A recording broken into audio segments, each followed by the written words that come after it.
अवकाळीमुळे राज्यभरातील शेतकरी जे आहे ते त्यांचं नुकसान झाल्यामुळे मेटाकुटीला आलेला होता।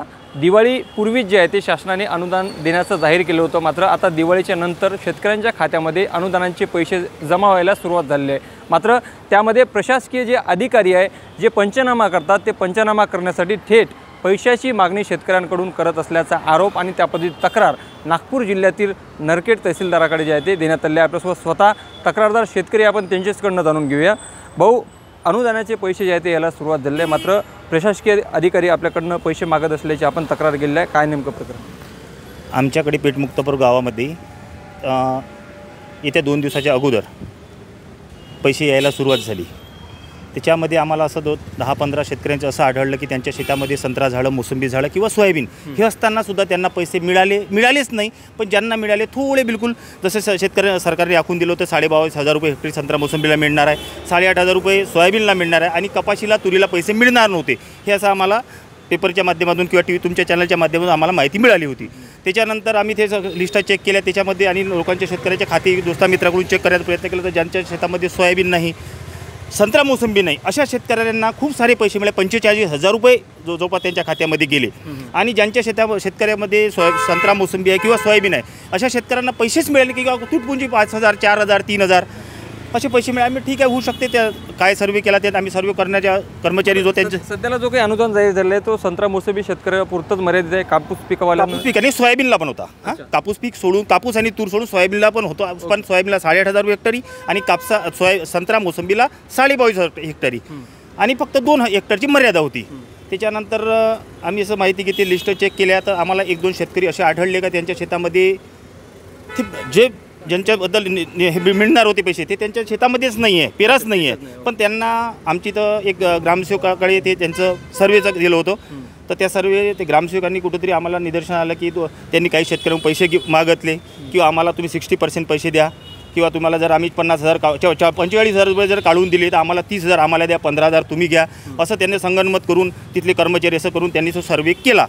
आणि आम्हाला ज्या दिवशी आम्ही तहसीलदाराकडे जायला निघालो तर एका शेतकऱ्याला सकाळीच त्यांनी त्यांच्या कर्मचाऱ्यांनी का मॅडम पैसे मागत आहे, तुम्हाला 6,800 रुपये तुझ्या शेतात कापूस आणि तूर आहे, तुला काही कारण नसता पैसे आम्ही टाकले, त्यातले 4,000 रुपये 2,000 रुपये तू घे आणि 4,800 रुपये आम्हाला परत आणून दे आणि हे पैसे मॅडमला द्यायचे। अजून आमच्याकडे एक व्हिडिओ क्लिप अशी आहे की काय वरच्या अधिकाऱ्याला सुद्धा पैसे द्यावे लागते। आम्ही नंतर आम्ही तो विषय घेऊन तहसीलदार साहेबाकडे गेलो। तहसीलदार साहेब बोलले हा ग्रामसेवक कर्मचारी हे आमच्या अखत्यारीत येत नाही, ह्या बीडीओ साहेबांच्या येते। आपण मोठा आरोप करताय वरच्या अधिकाऱ्याकडे, म्हणजे ग्रामसेवकांनी पैसे मागितले, त्यांचे वरिष्ठ अधिकारी, ग्रामविकास अधिकारी, त्यांचे वरिष्ठ तहसीलदार असतात, सर्वांना पैसे जाते। हां, असं त्यांच्या असं माहिती पडलं का त्या कर्मचारी असं जाणार आहे, हे मॅडम आमचे पैसे वरतं पोहोचवणार आहे। आम्ही ते तहसीलदार साहेबाकडे विचारलं का साहेब तुमच्या याच्यातले पैसे येते का, तर व्हिडिओ साहेबांना विचार का तुम्हाला पैसे मिळते का याच्यामध्ये, ते बोललं असं काही होत नाही, कोणाला पैसे मिळत नाही, पण आम्हाला जे काही तुमची चूक असेल, चुकीने झाली असेल तर ते पैसे आम्ही डबल, तुम्ही नावं द्या त्यांचे, आम्ही त्यांना पैसे परत टाकून देऊ आणि त्यांना जे नुकसान झालं त्यांचं अजून परत आम्ही पैसे देऊ।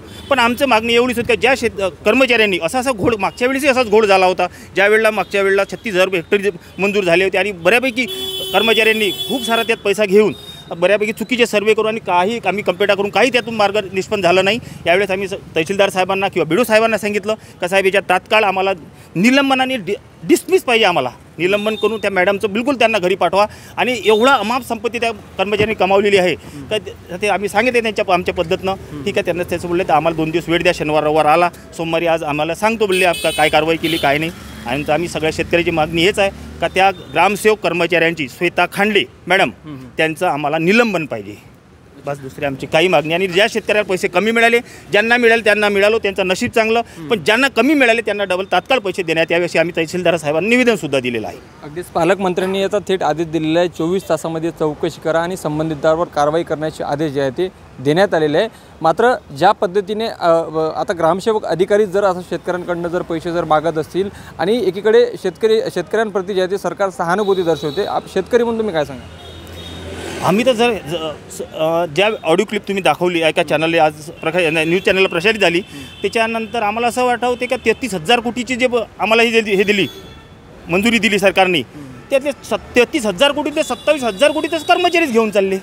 मग राहिली किती आमच्या 5-6,000 कोटीमध्ये आम्हाला फक्त शेतकऱ्याला मिळणार आहे। मग जर समजा एका शेतकऱ्याकडून 6,800 रुपये जर अनुदान मिळालं आणि त्याच्यातले 2,000 तू घेऊन 4,800 रुपये आम्हाला परत आणून दे, असं ह्या जर निकष काढला तर 27,000 कोटी तसं कर्मचारी घेऊन चालले।